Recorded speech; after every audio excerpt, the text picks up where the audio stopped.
Thank you so much for your welcoming remarks and all of you for attending this session. I am privileged to be talking to all of you at this moment.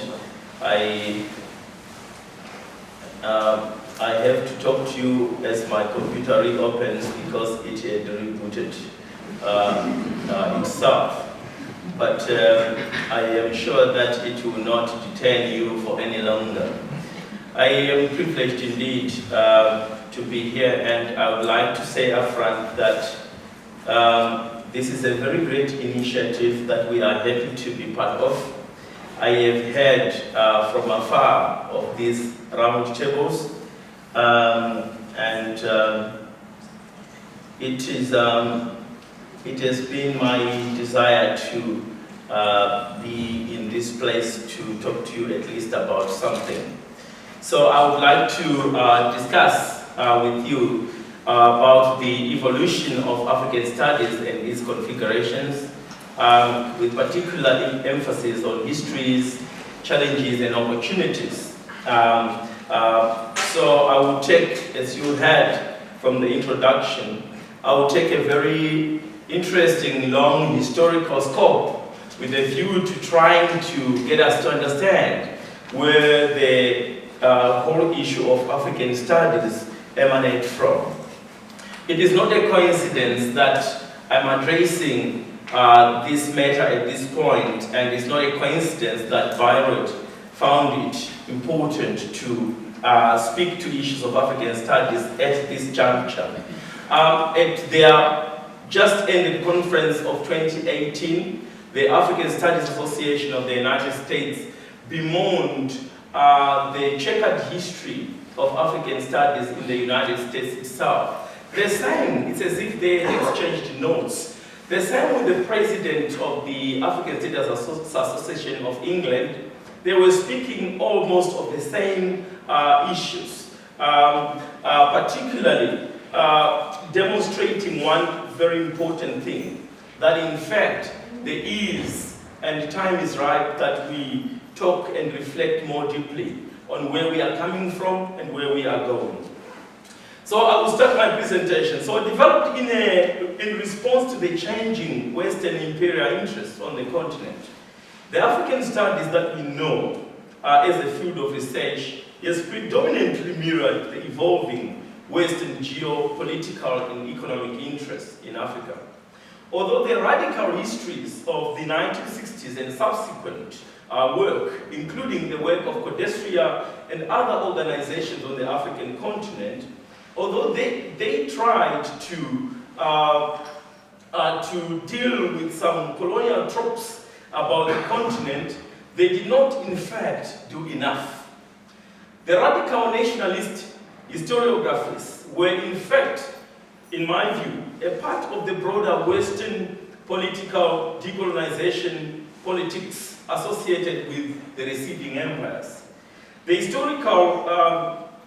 historical paper therefore traces the emergence, the growth and development of African studies in the West and subsequently in Africa since the colonial era itself. I argue then that regardless of the growing diversity of specializations on various issues of African studies in the new African universities, I believe that foundational assumptions and the stereotypes about the continent and, in course, the African have not quite abated and have not been sufficiently challenged. In most cases, I will argue that contemporary analysis of Africa, particularly since the 1980s, have continued in many ways to mirror the moving woes of imperial and neo-colonial interests. It is not, therefore, surprising why that the bulk of research done on Africa now are very, very deeply Afro-pessimist in nature and focus on the state, its poor economic performance, bad governance, and related issues. So, unsurprisingly, no solutions are in fact proffered, as the intention is not to do so, but to justify the pervasive Afro-pessimist narrative, which centers on the assumption that since the retreat of colonial regimes, the continent has increasingly become a site of despair.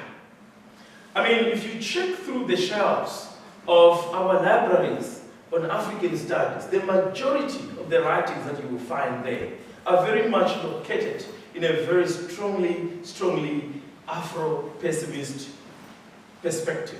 It's not to say that everyone who is writing is Afro-pessimist. There's so many people who are writing very dynamic issues about African studies. Let me, at this point, try to go very far in the past so that I can try to unravel what I see as the checkered past of African studies, so that we can reflect, particularly with the example or the case study of African studies in the UK, African studies in the USA, and just briefly on what was happening in France. So the idea of African studies started in the global north. This is trapped, leading later to the founding of chairs of African studies in the 1960s, especially at Ibadan in Nigeria, Makerere in Uganda, Dar es Salaam in Tanzania, mainly as a result of the work of the Oxbridge universities of the United Kingdom. So in Africa, at that point, an environment had to be created for this new era of critical inquiry to grow. So the introduction of African studies, therefore, coincided with two key developments. That is, one, the birth, at least in many parts of Africa, of the new independent African state, following the first phases of political decolonization, and the rise and development or institutionalization of African higher education institutions. And as Tiame Zeleza observed, African studies was, I quote, a direct product of the rise of African nationalism and decolonization, which led to the establishment of new African nation states and their associated new universities.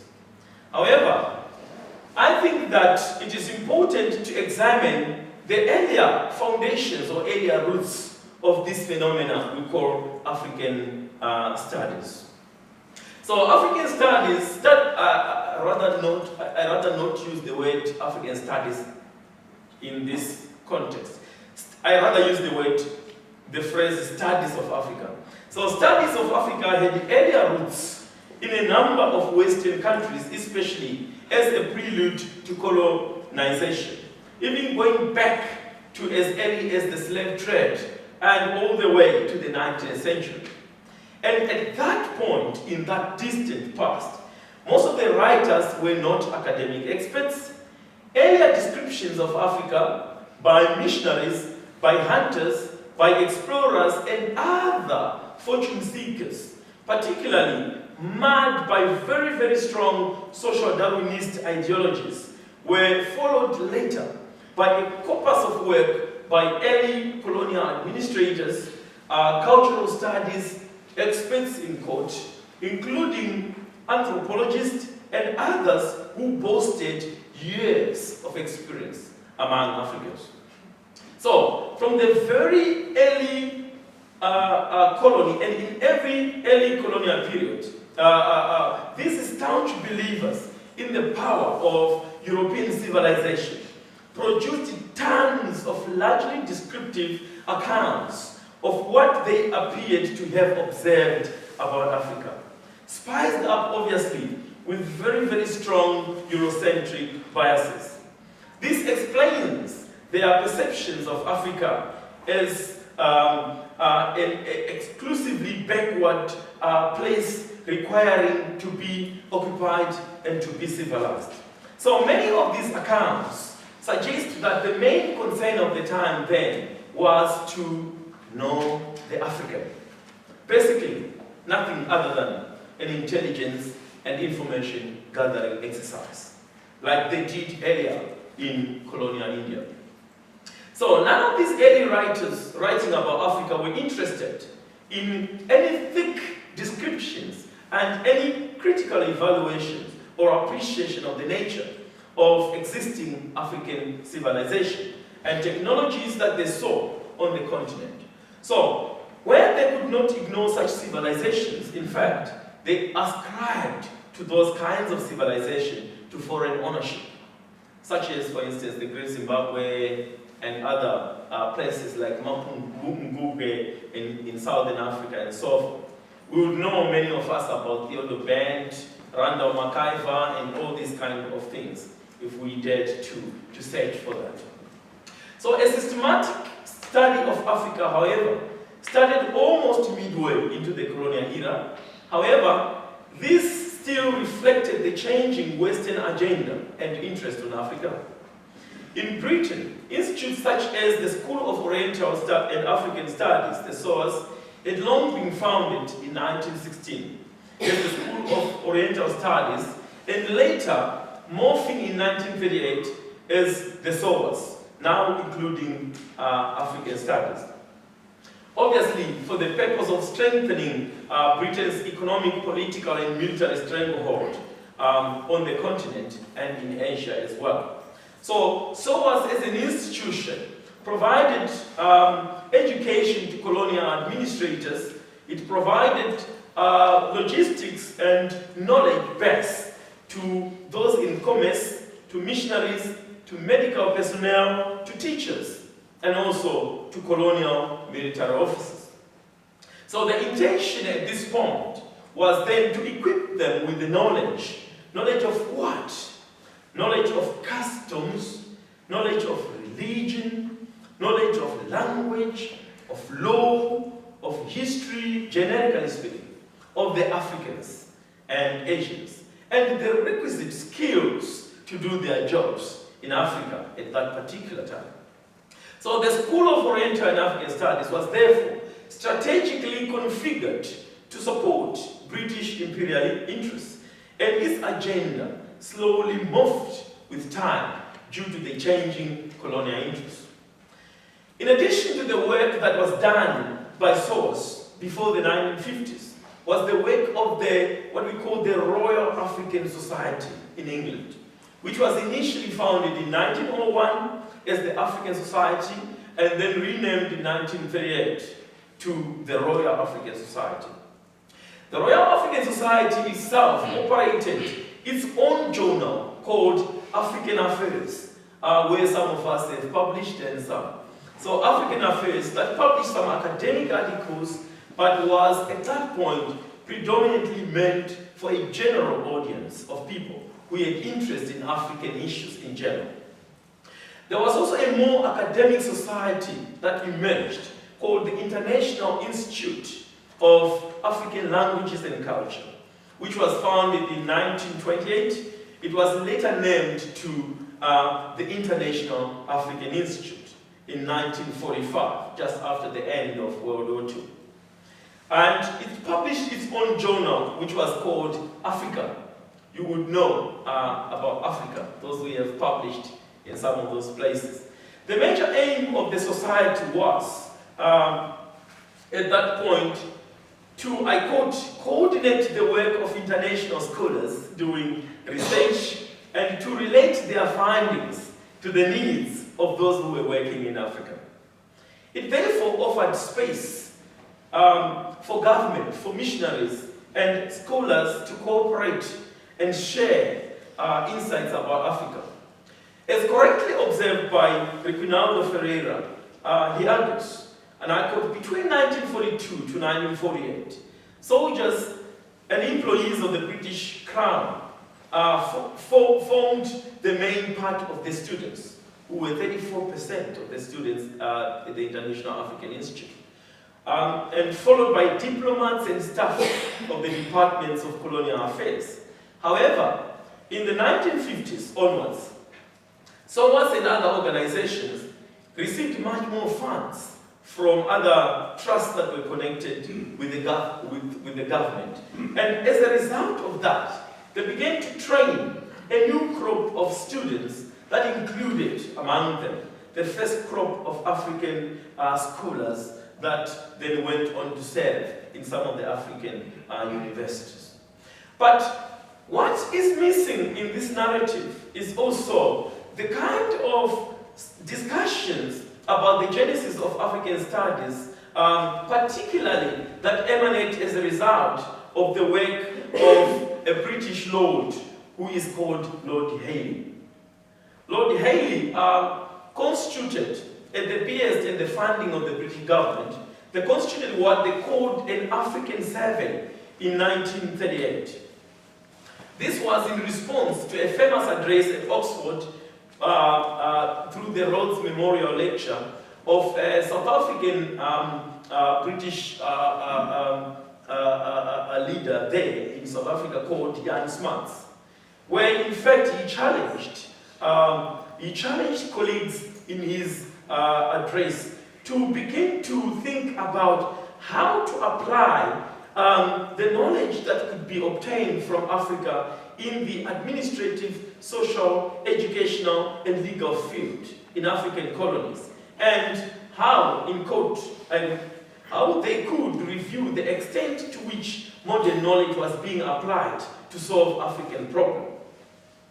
So they went on with that challenge in mind. They went on to do just about everything on Africa. They went to scope on everything on Africa, consisting of studies of the geographies, Africa's people, the language, population growth, government, law, justice, native administration, taxation, economic development, transport systems, you name it. So Lord Hailey conceived his task as unwillingly unlimited. So he went about in this African survey covering just about everything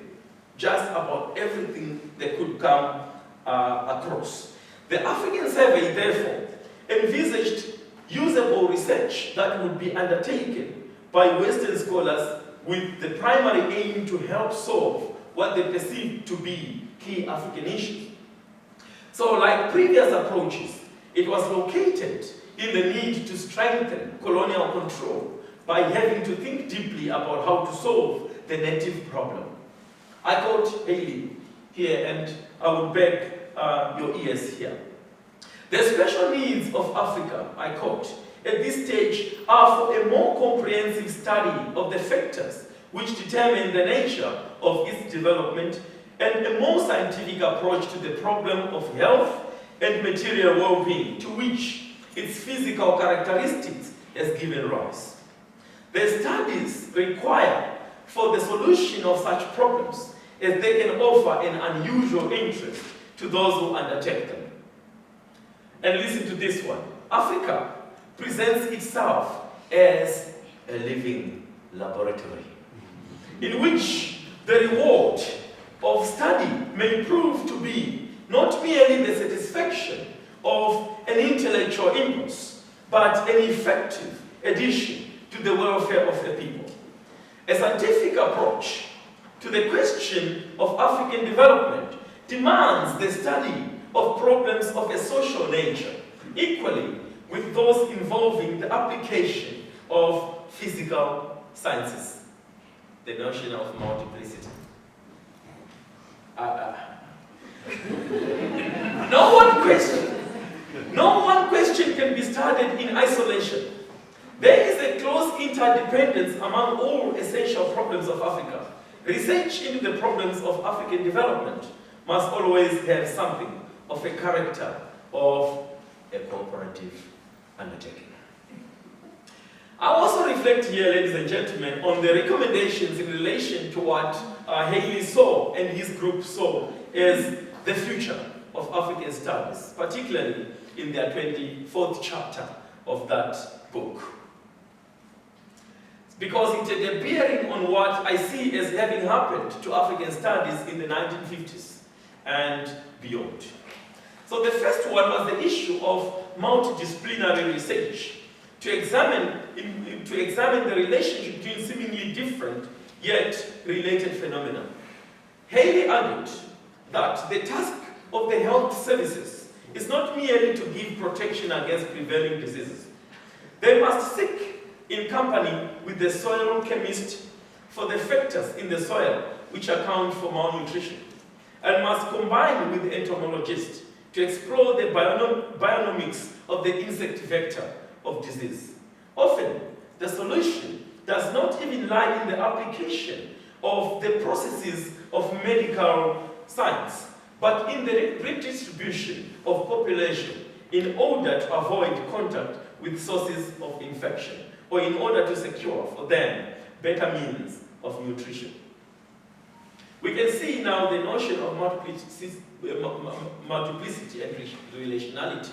At least there was some thinking of that kind of a nuance. All right? So Haley's concern, however, was not purely academic, but to provide scientific and administrative solutions to the problems identified in Africa itself. His second recommendation was that all the effort at research in Africa, which had hitherto been sponsored by external agencies and government, should be more fully coordinated and centralized. Coordinated and centralized. And from the center develops what he saw as, I quote, a chain of interconnected research stations based on central imperial institutions. As this coordination will help, by his own thinking, give direction and avoid duplication of work done by several related organizations. So in defense of this kind of knowledge imperialism, he argued, I quote him, Great Britain should take a larger share in African research as an alternative to the expansion of the establishment employed in the colonies. So he was, by this token, reasoning that then a metropolitan research institution would be more suited to attracting career researchers than the colonial ones, who are too stuck in what he saw as the routine work of administration for them to be able to be effective as researchers. So, for Lord Haley, the overriding concern, therefore, was not merely the furtherance of research about Africa, but also about making the knowledge publicly accessible to the knowledge and colonial enthusiasts of the metropole, and those who were interested generally about the study of Africa. In this way, the production of knowledge of Africa was to serve a huge imperial interest and to incite the curiosities of the public supporters of the British Empire. From this, we understand, ladies and gentlemen, the coloniality of knowledge. We see how knowledge and information was to be pillaged from Africa, to be carefully interpreted, to be controlled, and to be fed into a central colonial system, therefore, in the process, establishing new kinds of knowledge, colonialism or knowledge dependency. This is why we find that more data about everything on Africa is found in colonial headquarters than in the national archives of the African countries themselves. Is the history of knowledge colonialism. So one hopes then that what we are proposing in this cluster system through the digital research environment of the Bayreuth Excellence Strategy and potentially related approaches elsewhere do not, I caution, reproduce that knowledge colonialism model, but learns crucial lessons from that kind of a past that we are coming from, ladies and gentlemen. Thirdly, Haley recommended that there must be a creation of a special research fund controlled from one center. That was Haley's recommendation. A special research fund controlled from one center. So this was premised on the fact that research on the colonies was not feasible without a generous funding from the British Treasury. His team argued that funding would strengthen existing collaborations between research in the colonies and the British universities, with the British Colonial Office or with executive authority via a system of centrally controlled grants. Fourth and finally, the African Survey recommended that a Bureau of Information be instituted to make information about Africa more widely available. But available to who at that point? It was recommended that all the journals about Africa published in the United Kingdom, in the colonies and elsewhere, as well as bulletins and any other research reports, including general information about Africa, be collected by a proposed African Bureau to be situated in the heart of London. And that this information be used to guide those who would like to research on Africa. But it is worth noting, ladies and gentlemen, that this recommendation in England came at a time when the British government was also organizing or reorganizing its Department of Information with a view to centralizing information control in its whole empire as a new system. I can talk further to that because I'm working on a book project on propaganda and information policy in colonial Zimbabwe. In essence, our prolonged discussion about the African survey here was important in helping us to understand an important turning point in African studies, from the curiosity of general writers, missionaries, colonial officials, and others, and early colonial anthropologists, to moves towards the intellectually engaging with the niggling African issues by scholarly experts. Although the African survey was not so intrinsically designed to be a deep academic study, its recommendations had ramifications for policy changes, and also for the new approaches to funding, and for proposing deliberate centralization of information harvested from all of Africa. So the African survey sparked deeper interest in academic research, at least from the post-war war era onward, as more universities then opened up well-funded African studies program. That is the context of where I actually began, where I began by talking about the 1960s. So the rapid growth in academic African studies after 1945 and the associated rebranding and professionalizing of previously generic colonial imperial journals to cater for growing academic audience was not a coincidence or a product of mere intellectual curiosity mushrooming from nowhere. It was part, I argue, of the implementation of the Haley recommendations, as well as the changing political, economic circumstances that impacted the West after the bruising World War II. So, barring the rise in social cost of empire in the post-1945 era, Africa remained, in my view, the economic backbone of the West, either via direct colonial plunder or through a neo-colonial option for those states that were better decolonized. For this reason, greater and deeper knowledge of the continent was important politically and economically to the colonizer, even at a time colonialism was in a crisis. So we will quickly try to examine the fate of African studies elsewhere. And I want to be very, very brief on this. I think I've said the greater part of what I would have said about the colonial origins of African studies. So in the United States of America before the 1950s, initial studies of and about Africa and Africans was triggered by a direct impulse from that, a different impulse from that of England. It began as a part of the broader struggle for the racially oppressed for some kind of freedom, particularly by the black Americans, whose struggle for freedom of the black people got them to think more seriously about Pan-African ideas.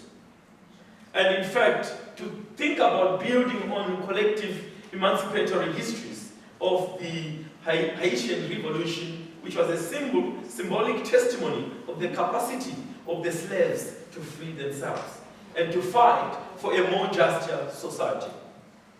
And also, they drew on inspiration from popular revolutions elsewhere, such as the French Revolution, where the underdogs managed to stand against an established enshrined regime. And also the American Civil War of the 1861 and 65. So they also began to write about ancient African kingdoms. The intention, therefore, was to vindicate their claims of Africa's sophisticated ancient state system, and by that token, shatter the myth of black incapacity.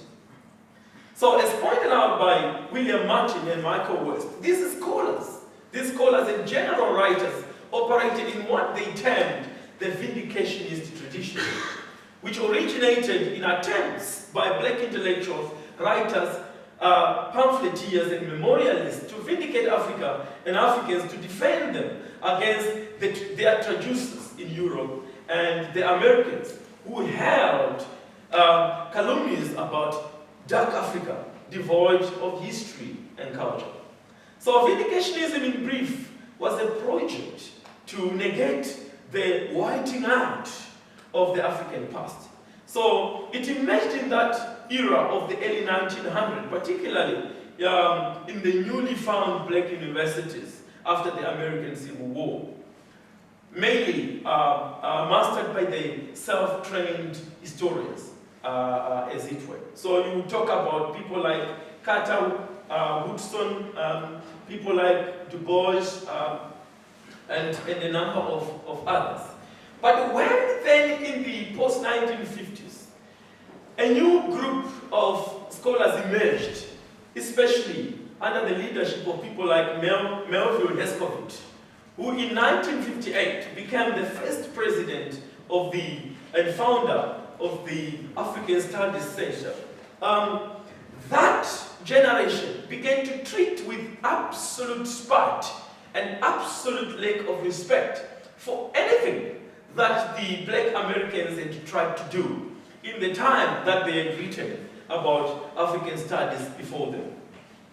So, in this realm, a period of competition ensued between different historical trajectories, once being represented by the black Africans, and then once being represented by the new self-proclaimed fathers of the new African studies, started by none other than Hescovitch. But now people like Hescovitch came in with a lot of money, and I would argue that they were sponsored by the CIA itself. I am one that is trying to develop my sight, so I will not see. Okay, I can. My sight is I'm about to wear glasses. I'm running away from optometrists. So, thank you. I will try to be short. So they founded very key journals such as the African Studies Bulletin, which is now the African Studies Review. The African Historical Studies, now the International Journal of African Historical Studies, and Research in African Literature. So it was a set of journals that emerged in that time, and they eclipsed, by that token, earlier scholarship that had existed. Let me completely ignore all the other stuff that I was going to say about scholarship in America, because I think I cannot make more than what I would if there was more time. Let me just ignore that and leave the stuff that I would have said about development in America and also among the French. But maybe in one or two sentences, let me just say this one thing about African studies among the French people. One thing that emerged from African studies in France was the complete refusal to undertake historical studies about Africa, and there was emphasis in France about knowing the other, that knowing the African, and therefore, for that reason, one discipline that emerged more strongly is linguistics and anthropology. So as a discipline, anthropology focused on studying the other, and it focused on some kind of having to understand how the other functioned for purposes of ensuring that the other is rude. So the purpose of anthropology in this time was to kind of generate more understanding of more contemporary Africans, as it were. And that continued until later on, when there was a rise of more radical writers in the 1970s, particularly in Senegal, especially people like Joe Kizebo, and even earlier, people like Sheikh Anta Diop, in 1955. And later on, of course, people like Achille Mbembe, Mamadou Diop in the 1980s and 1990s. So for this reason, I wish to say that African studies in Francophone Africa are relatively new. And these African scholars are yet to be taken seriously by their French counterparts, and their writings barely promoted in French publishing houses. But African studies will fall into crisis in the 1970s, especially because of the protestations of Africans who thought that they were not being taken into confidence by their counterparts in the West. I will have to run through this and leave the rest. I'm just trying to go to some few points so that I would stop myself. Yeah, because because my time is gone. Okay, that's okay. I think I should just stop at this point and then elaborate some other things in the course of the discussion. Thank you very much.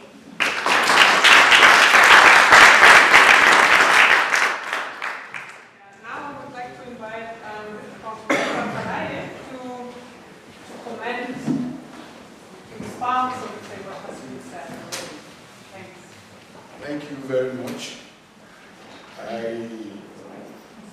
Just like you, I was hearing this paper for the first time, so I don't have any advantage.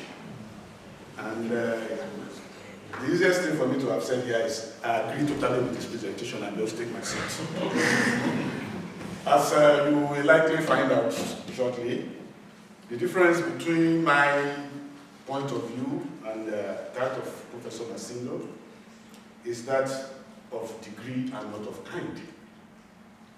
He's a historian, and I usually don't know where to start commenting on the works of historians, because they say they present facts. And I don't have the capacity of a bullet train, just like him. I'm just a steam engine. I can't run as fast as he did with his presentation. So I have taken the liberty of doing my own using the PowerPoint. Although eventually we will end up nearly at the same train station. Are we ready?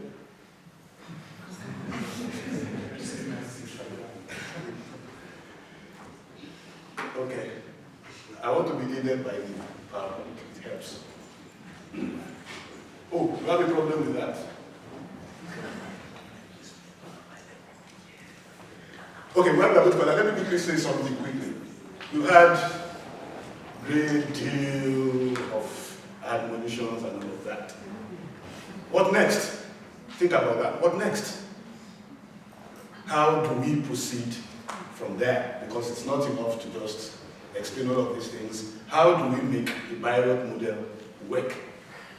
This is where we will end at the end of the day. Okay then. Please, my time has not started. My time will only start when I have it projected. Just yesterday, we went back 1 hour. So we are going back a few minutes. Okay.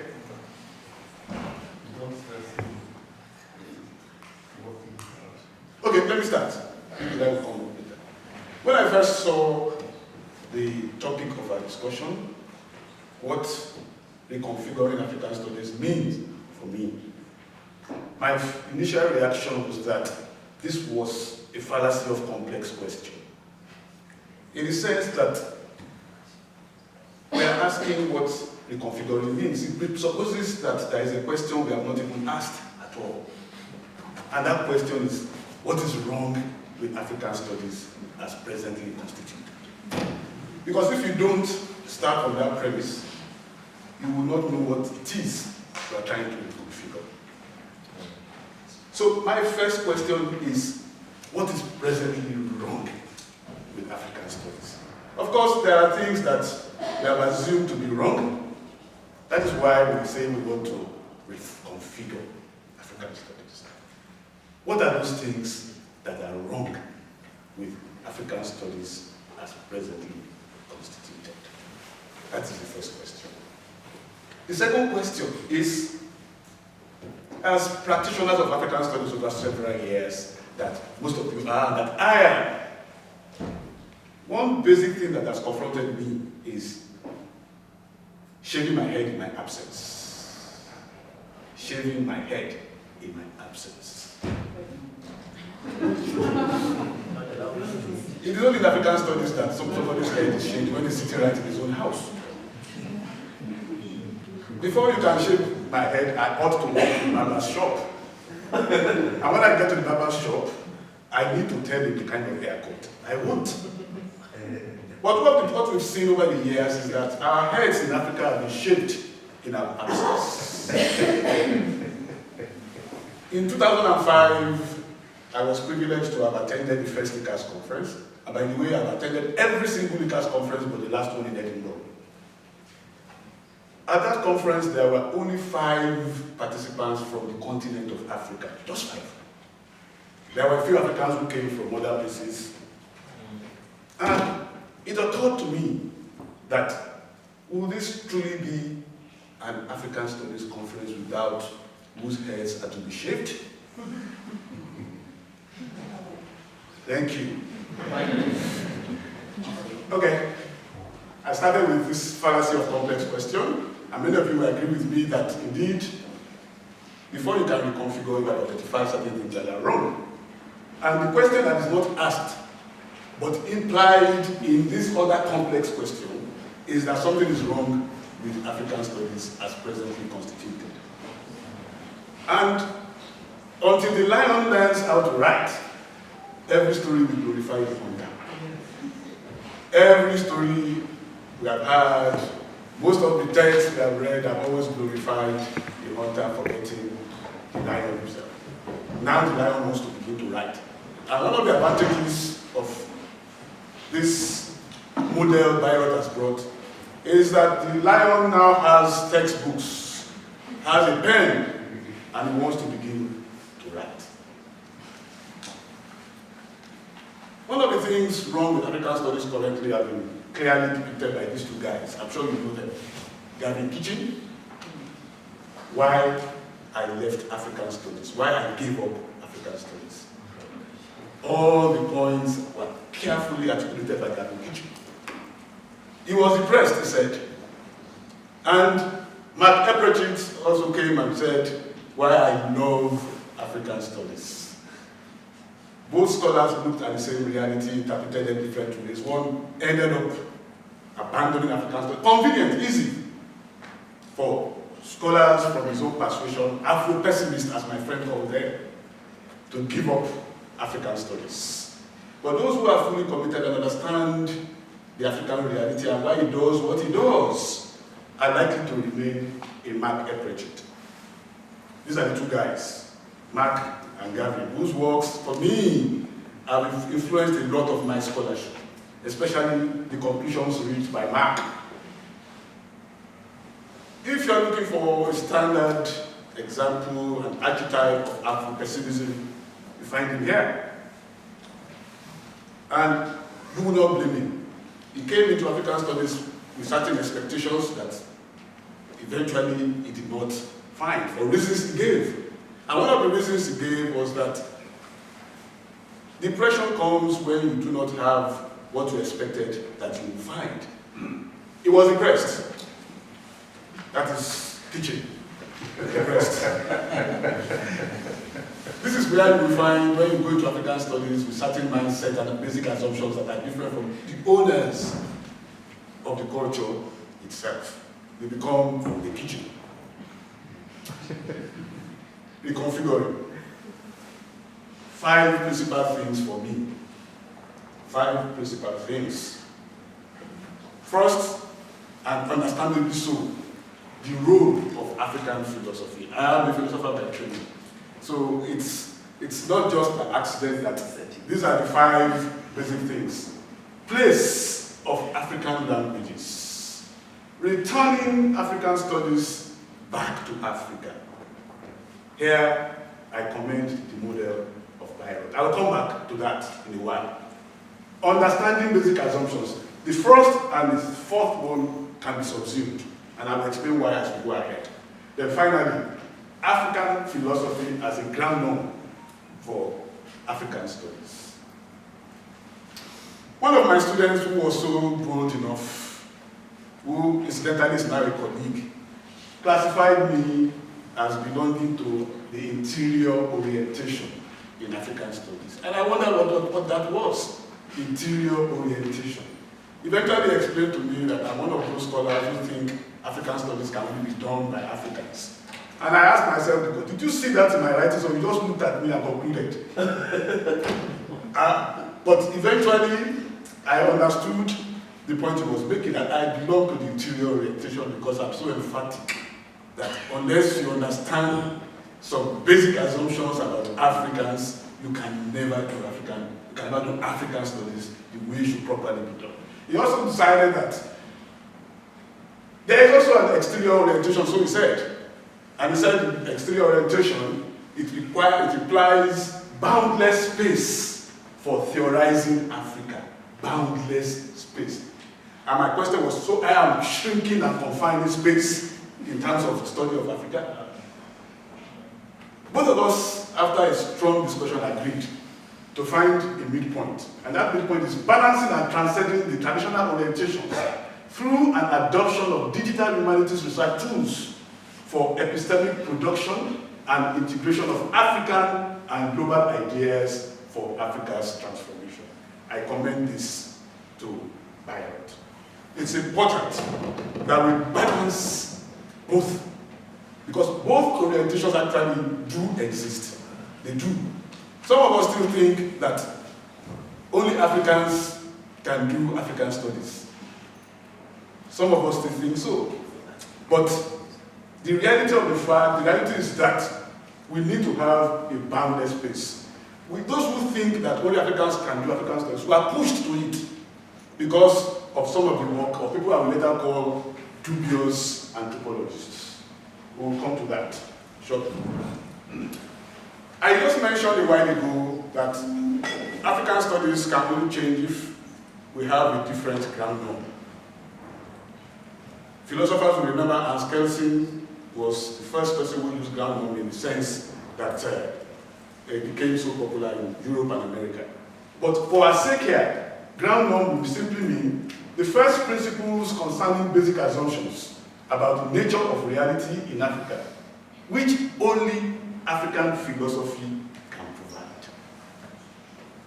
That, for me, is a major starting point for reconfiguring African studies. As long as we continue to say that the work of social anthropologists will constitute the starting point for African studies, we will continue to have a lot of issues and problems with African studies as presently constituted. The peculiarity of the African experience is based on the assumption that there are issues or problems which are especially applicable to Africa owing to the way general phenomenon manifests itself within a particular society or cultural setting. This is the stereotype that Africa is known for, and most times these are the issues that African studies experts discuss. The ethnography studies usually go around, oscillate between study of poverty among Lagos people, traffic congestion and dictatorship in Burkina Faso, the Maji rebellion in Kenya. It's good enough to do all of this. It's good enough, but the more important thing is to first look at the assumptions behind these studies. the basic assumption. Yesterday I was saying something, people thought it was just for the sake that if you study me and my culture from your own cultural perspective, I'm going to look like a dwarf.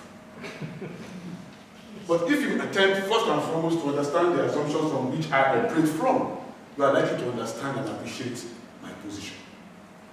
So every ethnographic study, to me, in my view, must begin with the understanding of certain basic assumptions about the belief system, the reality of the people you are going to the field to study.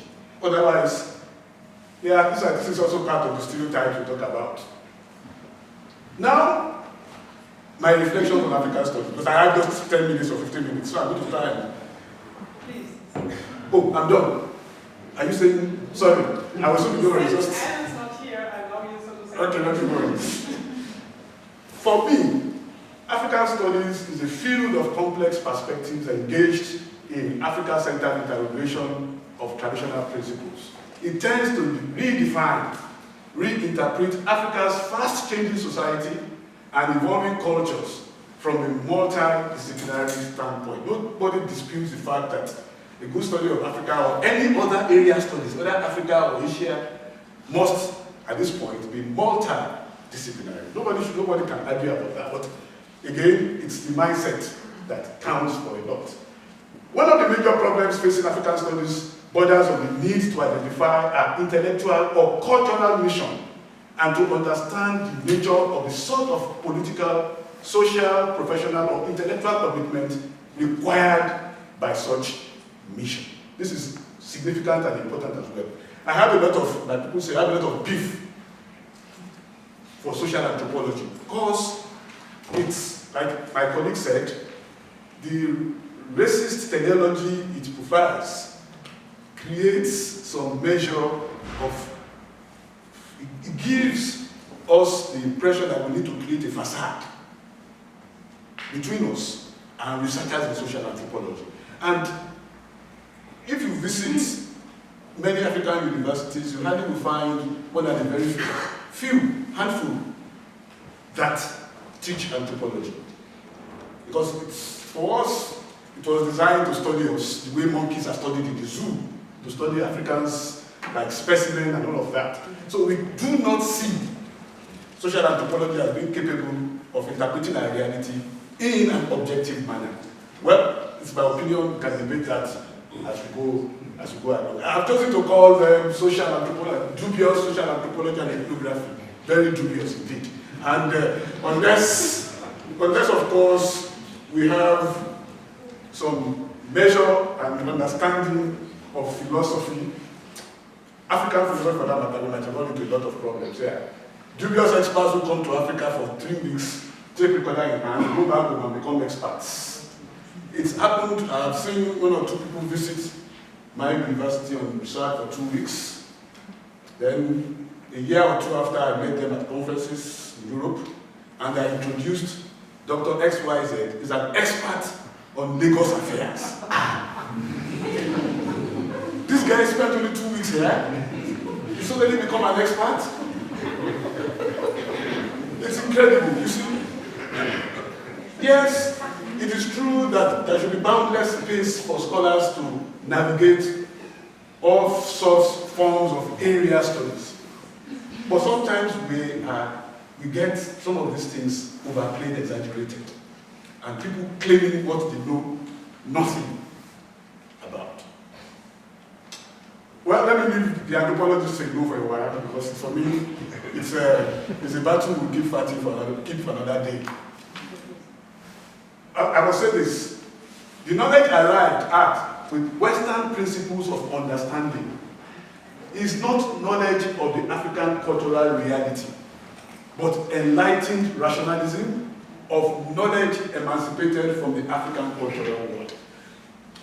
This quote, Roger, is very significant. I also, okay, let me make it a bit fast. Language issues, I was talking about language. The only way you can appreciate is for you to understand some of these languages in which the ideas that you are now regurgitating were initially made. And these are things about language as also important in reconfiguring African studies. There is the problem of Anglophonization of African studies, which many people seem to have resigned to fate. Unless you speak English and you communicate in English, you can't do African studies. This is extremely...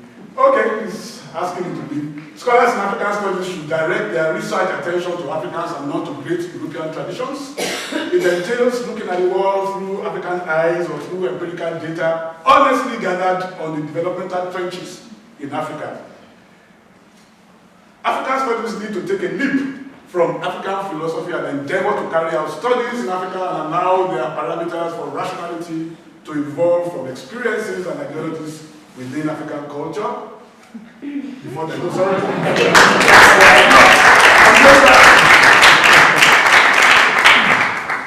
A major problem facing African studies is not so much about who should be or not be engaged in this inquiry, but on the need for a foundation on which such an academic inquiry should be built. Need to read is my paper is African Studies and Field of African Philosophy, 2017, Paul Graham handbook on African philosophy, and a rebuttal of my position by a younger colleague is African Studies Afraid of African Philosophy, a reply to Muyiwa Falaye. Thank you.